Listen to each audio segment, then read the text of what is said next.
Bismillah, Assalamualaikum warahmatullahi wabarakatuh. Baik, selamat pagi teman-teman. Hari ini kita belajar IPA dengan materi bentuk-bentuk energi. Nah, sebelumnya teman-teman, apa saja sih bentuk-bentuk energi itu? Nah, baik, kita bahas ya. Nah, yang pertama ada energi panas dan energi cahaya. Nah, energi panas adalah energi yang dihasilkan oleh panas suatu benda. Nah, panas juga dapat membuat perubahan pada suatu benda. Nah, contohnya dalam kehidupan sehari-hari, ketika kita selesai mencuci pakaian, pakaian itu masih basah kan teman-teman ya? Nah, kemudian dijemur. Nah, setelah dijemur, karena dengan adanya bantuan sinar matahari, adanya energi panas, maka pakaian yang tadinya basah berubah menjadi kering. Nah, itu yang disebut dengan panas membuat perubahan pada suatu benda yang tadinya basah menjadi kering. Kemudian, ketika kita merasa dingin ya, udara dingin. Nah, maka kita kan bisa merasakan kehangatan atau bisa menjadi hangat ketika ada sinar matahari. Kemudian, ada lagi apa teman-teman? Nah, panas ketika kan tadi pakaian setelah dijemur, kemudian diangkat ya teman-teman karena sudah kering. Nah, ketika sudah kering, apakah pakaian itu langsung digunakan, langsung dikenakan oleh teman-teman? Ah, tentunya tidak ya teman-teman, karena pastinya pakaian yang setelah dicuci itu adanya kerutan-kerutan atau bekas apa ya? Apa ya teman-teman disebutnya? Kalau dalam bahasa Sundanya itu risek teman-teman. Apa ya risek? Lecek. Nah iya lecek. Nah tentunya untuk supaya pakaian yang kita gunakan nyaman, terlihat rapi. Nah maka setelah diangkat dari jemuran, maka sebaiknya kita setrika, kita licin supaya pakaiannya rapi. Nah, ketika menyetrika tentunya menggunakan energi panas. Nah, itu juga bisa membuat perubahan pada suatu benda ya dari energi panas itu. Dari yang asalnya lecek, dari yang asalnya risek menjadi rapi. Nah, seperti itu teman-teman. Kemudian, iya, energi panas juga bisa dihasilkan dari apa teman-teman? Iya, dari api ya. Karena ketika kita memasak, dari yang asalnya masakannya itu mentah, ketika dimasak, jadi iya jadi matang. Yang tadinya tidak bisa dimakan, ketika bahan-bahan makanannya itu dimasak, berarti makanannya itu menjadi matang, menjadi masak dan bisa kita nikmati, bisa kita makan. Nah, kemudian matahari selain sebagai sumber energi panas juga sebagai sumber cahaya. Loh, kenapa? Ya jelas ya teman-teman ya, karena pada siang hari bumi itu tampak terang benderang karena permukaan bumi mendapatkan cahaya matahari. Nah, tetapi ketika datang malam, apakah sinar matahari ada teman-teman? Tidak ada ya, karena matahari hanya ada pada siang hari. Nah, jadi ketika malam kita apa? Menggunakan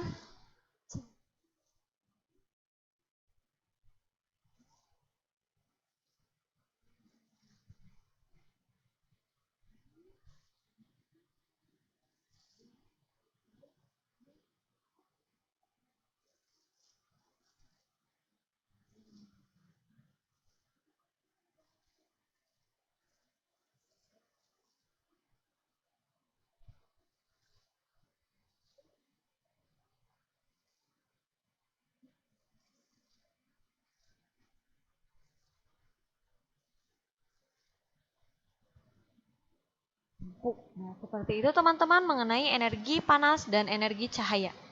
Kemudian Yang kedua ada energi bunyi. Nah, bunyi yang kita dengar itu disebabkan oleh suatu benda yang bergetar. Adanya beraneka ragam bunyi, benda yang menghasilkan bunyi disebut sumber bunyi. Contohnya seperti apa teman-teman? Iya, ada klakson ya, klakson di motor. Kemudian ada lagi petir. Iya, betul sekali seperti gambar yang di bawah ini ya teman-teman. Itu adalah petir. Nah, gambar petir. Kemudian ada lagi petasan. Iya. Nah, itu juga merupakan salah satu energi bunyi karena bunyi itu disebabkan adanya suatu benda yang bergetar. Nah, kemudian bunyi dapat didengar telinga itu karena getaran bunyi dirambatkan dalam bentuk gelombang bunyi. Nah, gelombang bunyi diterima oleh telinga kita dan diteruskan ke otak. Nah, sehingga manusia menghasilkan suara dari getaran pita suara di pangkal tenggorokan. Nah, bunyi yang kuat maka akan menghasilkan energi yang besar. Bunyi yang kuat juga bisa mengganggu telinga, menggetarkan dan bahkan memecahkan jendela. Nah, oleh karena itu, maksudnya jendela telinga ya teman-teman. Oleh karena itu, ketika kita misalnya mendengarkan murotal, tetapi kita menggunakan headset. Nah, si headset itu, si volumenya itu jangan terlalu besar, jangan terlalu kencang, karena bisa merusak telinga kita, teman-teman. Jadi, ketika kita akan mendengarkan murotal, kalau misalnya memang keadaannya mengharuskan kita menggunakan headset, volumenya cukup setengahnya saja, ya, supaya kita juga bisa menjaga kesehatan dari telinga kita sendiri. Nah, kalau misalnya memang memungkinkan tidak menggunakan headset, ya sebaiknya kita mendengarkannya tidak usah menggunakan headset. Tapi meskipun tidak menggunakan headset, tetap volumenya jangan terlalu kencang, karena jika terlalu kencang, maka getaran-getaran atau gelombang-gelombang bunyi yang dirambatkan ke telinga kita akan merusak nantinya. Ya, baik. Seperti itu teman-teman. Kemudian yang ketiga adanya energi listrik. Nah, energi listrik adalah energi yang timbul karena adanya arus listrik. Energi listrik juga merupakan energi yang banyak dipakai karena dapat diubah ke dalam bentuk yang lain. Nah, listrik yang ada di rumahmu juga dihasilkan dari generator raksasa, teman-teman. Nah, energi listrik ini sangat banyak kita gunakan di rumah kita ya, teman-teman. Ya karena hampir semua peralatan yang ada di rumah kita atau barang-barang yang ada di rumah kita yang kita gunakan sehari-hari itu pasti menggunakan energi listrik. Nah, salah satunya ketika kita menanak nasi, kita sudah tidak menggunakan zaman dahulu lagi ya teman-teman, karena pada zaman sekarang ketika menanak nasi itu menggunakan Magicom. Nah, Magicom ini bisa menanak nasi karena adanya energi listrik. Kemudian ketika kita melicin pakaian atau menyetrika pakaian menggunakan apa? Setrika. Nah, setrika juga bisa nyala, bisa panas jika disambungkan dengan listrik. Nah, maka dengan kita menyetrika juga membutuhkan energi listrik. Ada lagi yang lainnya, ada kulkas, ada televisi, ada lampu, ada blender, ada oven, ada kipas angin. Nah, itu juga semuanya menggunakan energi listrik. Nah, kemudian yang keempat ada energi gerak. Nah, energi gerak adalah energi yang dimiliki oleh benda yang sedang bergerak. Nah, energi gerak dimanfaatkan oleh manusia untuk menghasilkan listrik. Nah, contohnya adalah pergerakan turbin akibat aliran air yang deras di pembangkit listrik tenaga air atau PLTA.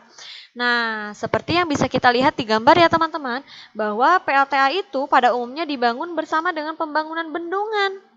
Nah, bendungan tersebut dibuat untuk mengumpulkan sumber air yang akan dialirkan ke turbin dan menggerakkan turbin sehingga menghasilkan listrik. Nah, seperti itu teman-teman. Salah satu contoh energi gerak. Kemudian yang kelima ada energi kimia. Nah, semua yang kita lakukan tentunya memerlukan energi. Nah, contohnya berpikir, bersepeda, menulis, tersenyum, bahkan tidur pun juga memerlukan energi, teman-teman. Nah, karena energi itu berasal dari makanan. Nah, makanan adalah salah satu contoh sumber energi kimia. Energi kimia adalah energi yang terkandung dalam suatu zat. Nah, zat ini di antaranya ada makanan, ada bahan bakar, ada baterai.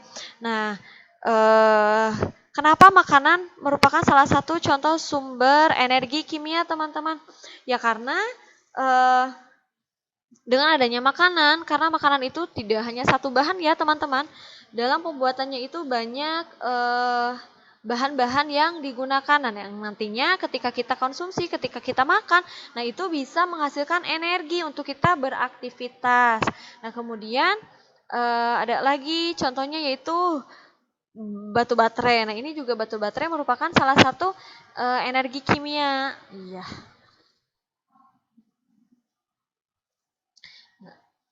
Nah, karena baterai ini bisa mengubah energi kimia menjadi energi listrik. Untuk menyalakan, salah satunya adalah untuk menyalakan senter atau menyalakan remote. Nah, seperti itu, teman-teman. Baik, terima kasih. Semoga apa yang kita pelajari hari ini bermanfaat. Assalamualaikum warahmatullahi wabarakatuh.